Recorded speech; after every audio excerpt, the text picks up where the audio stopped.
Ste počuli o tejto palacinke, na ktorú vám stačia iba dve veci, proteín a 50 ml mlieka alebo vody.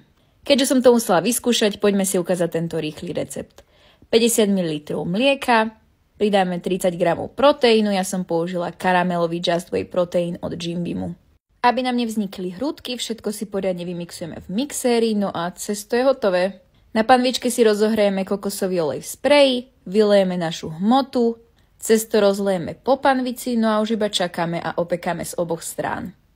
Popravde som neverila, že to bude fungovať, ale dopadlo to nad moje očakávania. Navrch som si natrela tento kakaový spread od Jim Beamu, pridala som grécky jogurt pre extra bielkoviny, samozrejme ovocia, som dala jahody a banán, palacinku som zavrela, samozrejme nesmie chýbať trošku čokolády a navrch ešte trošku posekaných kešu.